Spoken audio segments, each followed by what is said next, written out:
Hello students, welcome to your channel Sukh academy edu world. आज हम next 20 question solve करते हैं इस क्वेश्चन पेपर के।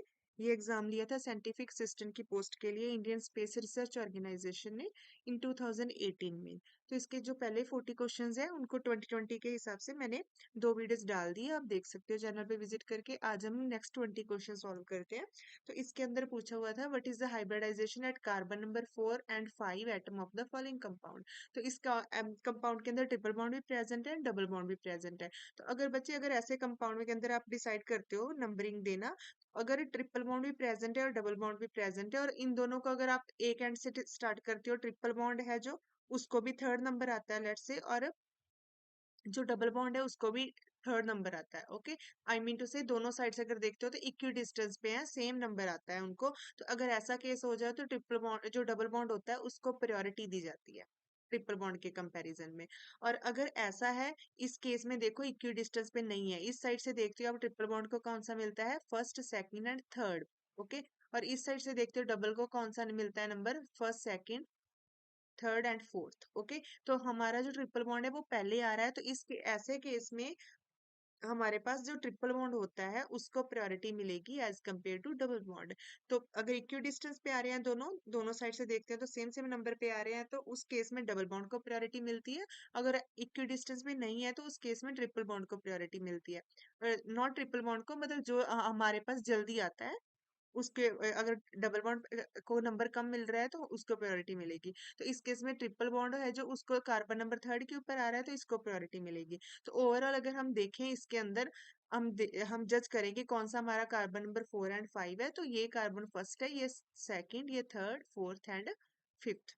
ओके, तो इसने कौन सा पूछा हुआ है हमारे पास, hybridization carbon number 4 and carbon number 5 की। तो फोर्थ की हाइब्रिडाइजेशन क्या है हमारे पास, sp, एंड फिफ्थ की हाइब्रिडाइजेशन क्या है हमारे पास, sp2। तो इसके हिसाब से हमारा जो करेक्ट आंसर है इसमें वो है सी।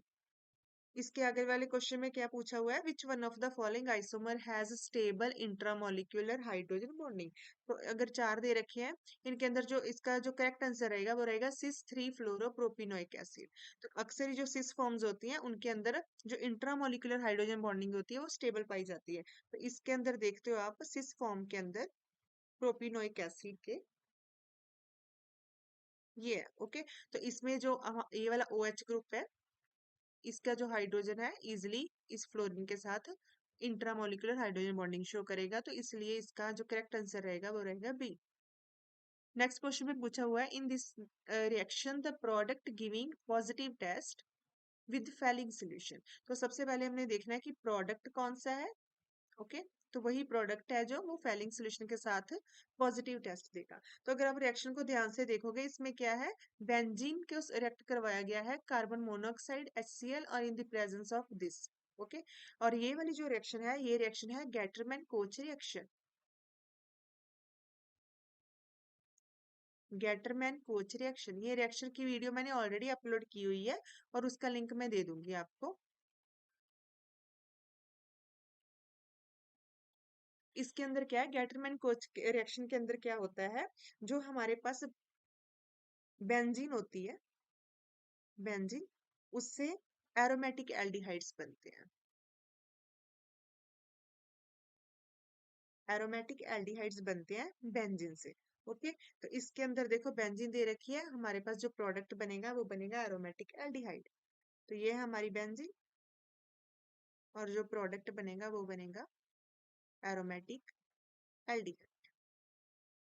और जो फैलिंग सोल्यूशन होते हैं वो क्या करते हैं, कीटोन्स के साथ नेगेटिव टेस्ट देते हैं और एल्डिहाइड्स के साथ पॉजिटिव टेस्ट देते हैं।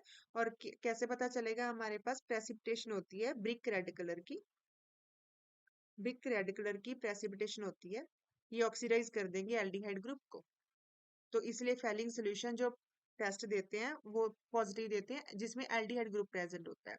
तो हमारे पास जो गेटरमैन कोच रिएक्शन होती है उसके अंदर बेंजीन होती है जो उससे एरोमेटिक एल्डिहाइड्स बनते हैं। तो इसमें जो करेक्ट आंसर है वो रहेगा हमारा डी। नेक्स्ट क्वेश्चन देखो, इसके अंदर क्या दे रखा है, final product Y of this reaction is. Okay, तो ये तो बहुत आसान सी रिएक्शन है।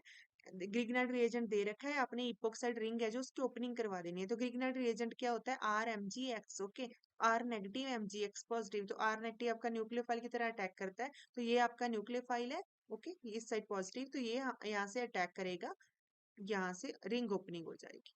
ओके, तो आप रिंग ओपनिंग करवा के देखोगे तो ये बनेगा फर्स्ट स्टेप के अंदर O negative Mg positive Br। Okay, और इसके बाद क्या हो जाता है, ये आपका X बना, इसके बाद हाइड्रोलिसिस करवाओगे, आपकी हाइड्रोलिसिस में यहाँ पर क्या आ जाएगी, प्रोटोनेशन हो जाएगी, और जो आपका फाइनल प्रोडक्ट बनेगा ये वाला। तो ये प्रोडक्ट कौन सा है, ब्यूटेनॉल, फर्स्ट पोजीशन के ऊपर ब्यूटेन 1 तो सी आपका जो करेक्ट आंसर है इस क्वेश्चन के अंदर। नेक्स्ट 45 के अंदर क्या दिया हुआ है, in an organic compound weight ratio of carbon hydrogen and nitrogen is this, if molecular weight of compound is this, the molecular formula of the compound we have to find। okay, so carbon hydrogen nitrogen तीनों का ratio दे रखा है molecular weight का, 9:1:3.5। तो जो इनका हम ले लेते हैं, कार्बन का मास जैसे 9x है, हाइड्रोजन का क्या है 1x, एंड नाइट्रोजन का क्या रहेगा 3.5x। तो हमने बस निकालना है इनका परसेंटेज। देखो इसका कार्बन देखो कितना है 9x, टोटल वेट कितना है तीनों का 9 प्लस 1 प्लस 3.5x, क्लियर। और टोटल मॉलिक्यूलर वेट है जिसका हमने मॉलिक्यूलर फॉर्मूला पता करना है कितना है 108। तो इस तरह हम निकाल लेते हैं कार्बन का, वो आ जाएगा x से x कैंसिल हो जाएगा, यहाँ पर आप सॉल्व कर लो, आ जाएगा 72।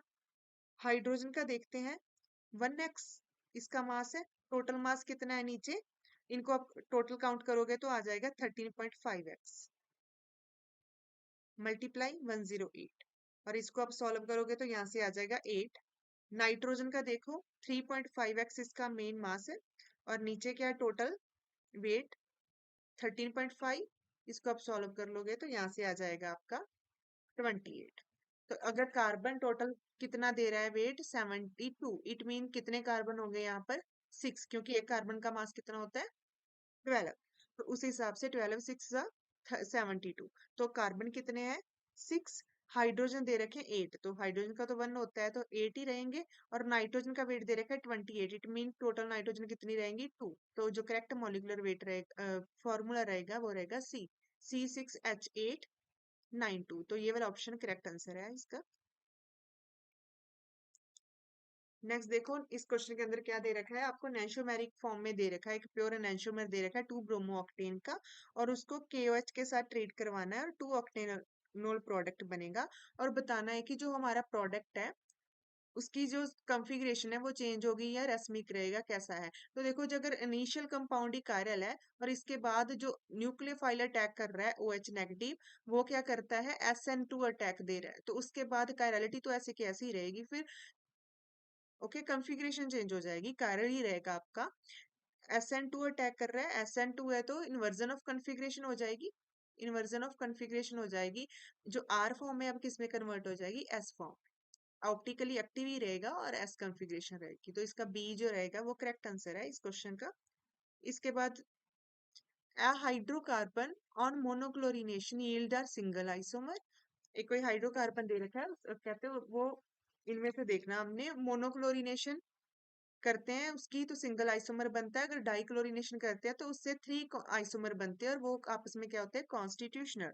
तो इसके अंदर हमने देखना है कि वो हाइड्रोकार्बन कौन सा है। तो इसमें अगर ध्यान से देखोगे di methyl propane and 2233 tetra methyl butane, तो इनके आप स्ट्रक्चर बना लो, ये क्या है डाई मिथाइल प्रोपेन, तो ये क्या है सिमेट्रिक है, इसकी स्ट्रक्चर क्या है सिमेट्रिक। ओके, तो अगर इसकी मोनोक्लोरिनेशन करोगे तो एक सिंगल आइसोमर तो देगा, बट अगर हम इससे एक्सपेक्ट करें कि ये 3 आइसोमर देगा, ये नहीं हो पॉसिबल है, 3 कॉन्स्टिट्यूशन आइसोमर नहीं देगा, सिंगल देगा। इसी तरह अगर टेट्रा मिथाइल ब्यूटेन की बात करते हैं तो वो भी क्या है सिमेट्रिक होती है। ओके, टेट्रा मिथाइल ब्यूटेन ये भी सिमेट्रिक है, तो इस केस में भी क्या है हमारे पास मोनोक्लोरिनेशन तो हो जाएगी बट 3 आइसोमर नहीं मिलेंगे। इसी तरह अगर हम साइक्लोऑक्टेन की बात करते हैं तो इसमें तो लैक ऑफ सिमेट्री ही रहती है, तो लैक ऑफ सिमेट्री होने की वजह से ये तो मोनोक्लोरिनेशन भी नहीं देती, तो इसमें सिंगल आइसोमर भी नहीं बनता। तो हमारे पास एक ही ऑप्शन है कौन सा साइक्लोहेप्टेन, ये इसका करेक्ट आंसर रहेगा साइक्लोहेप्टेन की अगर आप स्ट्रक्चर ड्रॉ करते हो ये वाली होती है। ओके, तो इसमें सिंगल अगर स्पेसिफिक पोजीशन हो तो उसके अंदर अगर मोनोक्लोरिनेशन की जाती है तो सिंगल आइसोमर बनता है, मोनोक्लोरिनेशन हो जाएगी। अगर डाइक्लोरिनेशन करते हैं तो उसके अंदर 1 2 1 3 एंड 1 4। ओके, ये वाले तीन 1 2 1 3 एंड 1 4 डाइक्लोरो साइक्लोहेप्टेन, ये वाले जो हमारे पास तीन कॉन्स्टिट्यूशन आइसोमर बन सकते हैं 1 2 1 3 एंड 1 4 पोजीशन के ऊपर। ओके, और इसलिए करेक्ट आंसर जो रहेगा इसका वो रहेगा डी।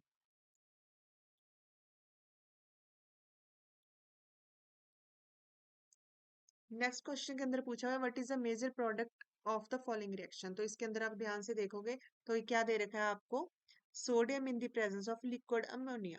तो ये कौन सी है आपकी बिर्च रिडक्शन, बिर्च रिडक्शन है। और इसमें बेंजीन के ऊपर इलेक्ट्रॉन रिलीजिंग ग्रुप लगा हुआ है, और इलेक्ट्रॉन रिलीजिंग ग्रुप लगाया या इलेक्ट्रॉन विदड्रॉइंग ग्रुप लगा उस हिसाब से बिर्च रिडक्शन में आपका फाइनल प्रोडक्ट बनता है। तो इसकी मैंने ऑलरेडी एक वीडियो अपलोड कर रखी है, तो इलेक्ट्रॉन रिलीजिंग ग्रुप लगा हुआ है ना, इसलिए इसमें जो आपका फाइनल जो है इसमें 1 4 डाई साइक्लोहेक्सीन बनती है। और इसमें अगर इलेक्ट्रॉन रिलीजिंग ग्रुप लगा हुआ है तो उसके साथ जो डबल बॉन्ड बनता है इस बिल्कुल एडजेसेंट पोजीशन के ऊपर बनता है। तो इसमें जो प्रोटोनेशन एक्चुअल में रिएक्शन जो होती है रेडिकल अनाइन की थ्रू प्रोसीड करती है, और फाइनल उसमें क्या होती है उसकी प्रोटोनेशन होती है। तो इसका जो फाइनल प्रोडक्ट है वो बी रहेगा। इसके अंदर 1 4 डाईसाइक्लोहेक्सीन। ओके, तो ये वाला प्रोडक्ट है इसका। और इसकी जो वीडियो है वो मैं उसका लिंक अपलोड कर दूंगी, डिस्क्रिप्शन बॉक्स में डाल दूंगी, आप वहां से चेक कर लेना। इसके बाद पूछा how many structural isomer containing a phenyl ring are possible for this. Okay, और इसके अंदर जो इसका करेक्ट आंसर रहेगा वो रहेगा 5। इस मॉलिक्यूलर फॉर्मूले के साथ 5 आइसोमर पॉसिबल है। One is benzyl alcohol,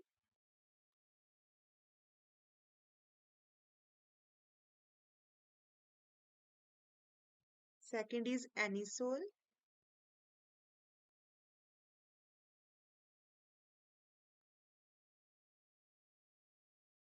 third is orthocresol. Orthocresol में क्या होता है, OH and methyl. Next fourth is metacresol, जो इसमें मिथाइल ग्रुप है वो ऑर्थो की जगह पे मेटा पोजीशन पे चला जाएगा। एंड फिफ्थ इज पैराक्रिसोल, तो इसमें ये पैरा पोजीशन पे रहेगा मिथाइल ग्रुप। ये वाले जो 5 है ये वाले आइसोमर बनते हैं इसके अंदर स्ट्रक्चरल आइसोमर, तो इसका करेक्ट आंसर है सी ऑप्शन। इसके बाद फिर इस क्वेश्चन के अंदर पूछा हुआ है ease of reduction among this. तो आपको 4 दे दिए, एक दे दिया acyl chloride, aldehyde, ketone and ester. तो इसमें जो सबसे ज्यादा इजिली जिसकी रिडक्शन हो सकती है वो है acyl chloride. First acyl chloride, देखो असाइल क्लोराइड के पास आराम से जो निकलने वाला लीविंग ग्रुप पड़ा हुआ है।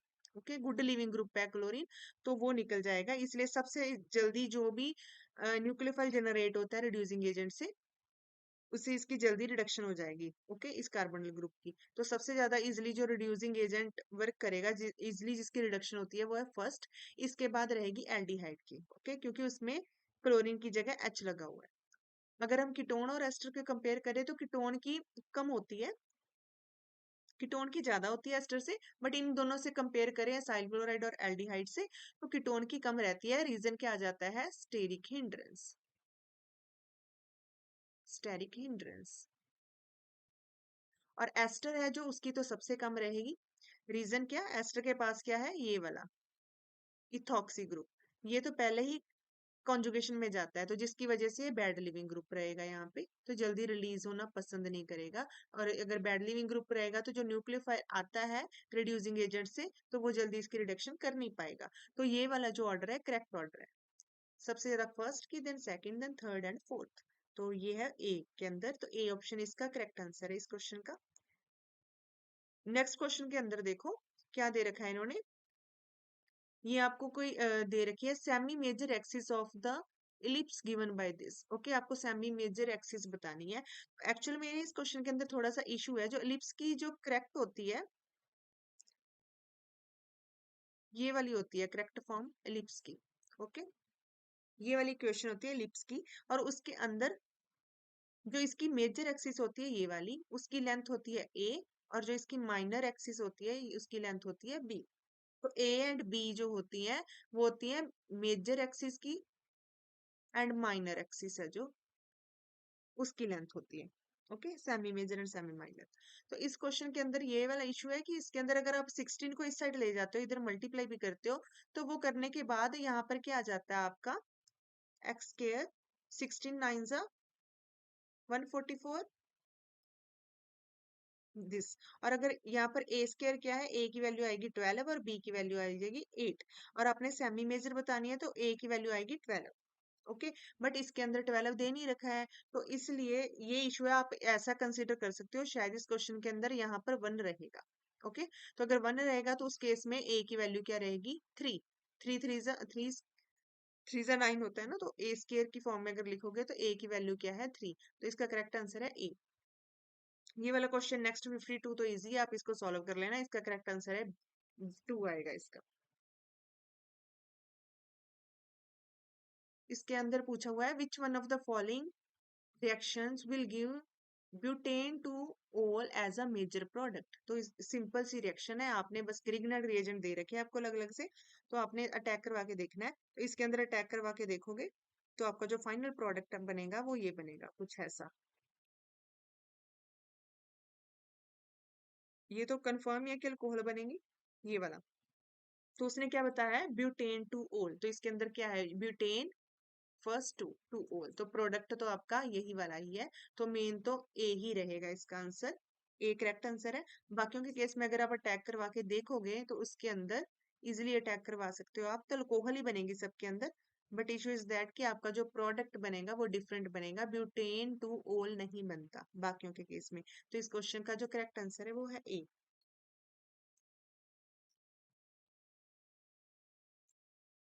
नेक्स्ट 54 क्वेश्चन है जो, नेक्स्ट क्वेश्चन के अंदर आपको क्या दे रखा है, अपने प्रोडक्ट निकालना है। तो अगर आप देखोगे इसके अंदर फिर से क्या दे रखा है HCl plus HCN, aluminium chloride और व्हाट।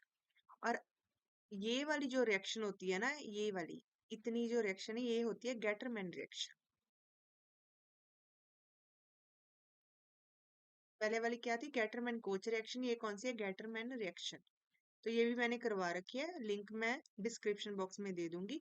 तो इसके अंदर क्या होता है, जो आपका एरोमेटिक सिस्टम है उसके ऊपर फॉर्माइल ग्रुप है, जो फॉर्माइल ग्रुप ये वाला जनरेट होता है। ओके, तो फ्यूरान है जो उसकी सेकंड पोजीशन के ऊपर, जो फाइनल आपका जो एक्स तो आपका जो इंटरमीडिएट रहेगा ना इसमें, और जो आपका फाइनल वाई प्रोडक्ट बनेगा वो रहेगा ये वाला फॉर्माइल ग्रुप। तो ये है आपका वाई। तो उसके बाद सिल्वर ऑक्साइड डाला हुआ है, सिल्वर ऑक्साइड क्या है ऑक्सीडाइज कर देगा किसको, एल्डिहाइड ग्रुप को। एल्डिहाइड ग्रुप को ऑक्सीडाइज कर देगा एसिड में। इजी है ना। तो बस इसलिए जो फाइनल प्रोडक्ट रहेगा आपका वो एल्डिहाइड नहीं रहेगा, कौन सा रहेगा एसिड। तो सी ऑप्शन जो है इसका करेक्ट आंसर है। नेक्स्ट क्वेश्चन के अंदर ये वाला देखो, इसके अंदर आपको अमाइड दे रखा है KOBr दे रखा है। तो ये वाली जो रिएक्शन है ये रिएक्शन है Hofmann bromamide reaction, Hofmann bromamide degradation reaction. तो ये हमने पहले कर रखी है, लिंक दे दूंगी मैं डिस्क्रिप्शन बॉक्स में। इसके अंदर क्या होता है प्राइमरी अमाइड्स होती हैं जो, उनसे क्या बनता है प्राइमरी अमीन्स बनती है। ओके, तो बस जो ये वाला अमाइड ग्रुप है जो अमीन में कन्वर्ट हो जाएगा, यहाँ आपका एसिड ही रहेगा। ये जो है यहाँ पर अमाइड ग्रुप किस में कन्वर्ट हो जाएगा, अमीन के अंदर कन्वर्ट हो जाएगा। ये आपका जो भी लगा है ऊपर इसके साथ मिथाइल। ओके, तो इसके बाद ये है आपका एक्स, इसके बाद क्या दे रखी है हीटिंग। हीटिंग दे रखी है, तो हीटिंग है तो वाटर निकलने के चांसेस है। ये वाला जो है नाइट्रोजन का लॉन पेयर यहाँ पे अटैक करेगा, ये इलेक्ट्रॉन इधर जाएंगे, यहाँ से वापिस आएंगे, ये OH नेगेटिव और यहाँ से H पॉजिटिव बाहर चला जाएगा और यहाँ पर रिंग क्लोज हो जाएगी।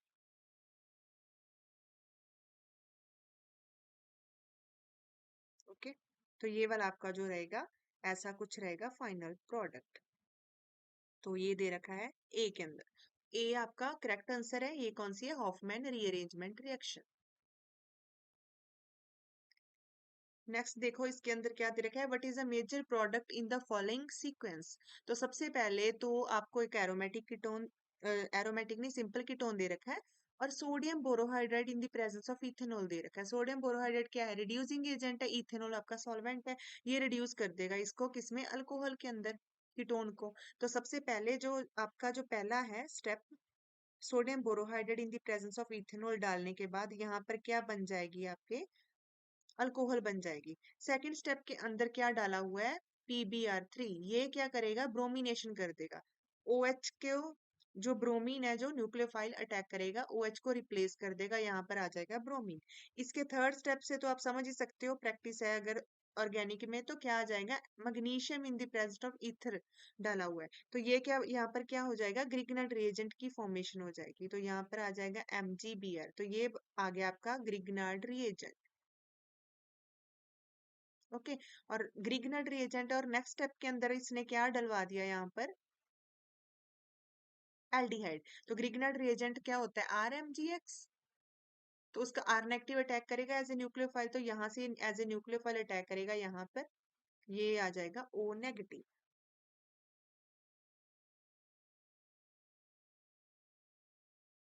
O नेगेटिव H, और साथ में क्या लगा हुआ है? फिनाइल। और लास्ट में क्या दे रखा है? हाइड्रोलिसिस। तो O नेगेटिव को क्या मिल जाएगा? H। तो ये आपकी आ गई फाइनल सेकेंडरी अल्कोहल। तो ये आपका प्रोडक्ट यही वाला ही है, सेकेंडरी अल्कोहल।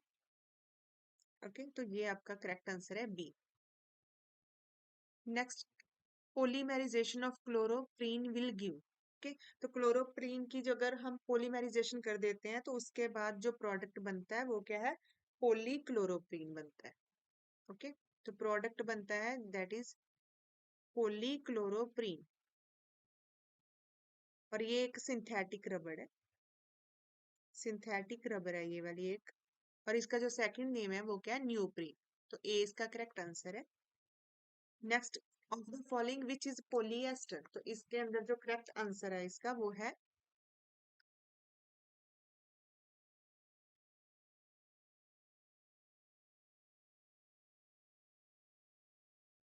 टेरिलीन। ओके, तो टेरिलीन इसका करेक्ट आंसर रहेगा। Next, which one of the following is chain growth polymer. तो इसके अंदर जो करेक्ट आंसर है वो है पोलिस्टाइरीन। तो चेन ग्रोथ पॉलीमर है जो, ये क्या है? एडिशन पॉलीमर्स होते हैं, तो इसका जो करेक्ट आंसर रहेगा वो रहेगा पोलिस्टाइरीन। और लास्ट क्वेश्चन है जो नेचुरल रबर इज, आपको बताना है। तो नेचुरल रबर किससे बनती है? स्टार्टिंग उसका जो प्रिकर्सर होता है वो होता है Cis 1,4 पोली आइसोप्रीन। ओके, तो नेचुरल रबर Cis 1,4 पोली आइसोप्रीन होती है। तो इसका जो बी रहेगा वो रहेगा करेक्ट आंसर। तो बाकी के जो 20 क्वेश्चंस रह गए हैं, टोटल 80 क्वेश्चंस इस क्वेश्चन पेपर के, तो वो मैं नेक्स्ट जो वीडियो आएगी उसमें सॉल्व करवा दूंगी। Thank you.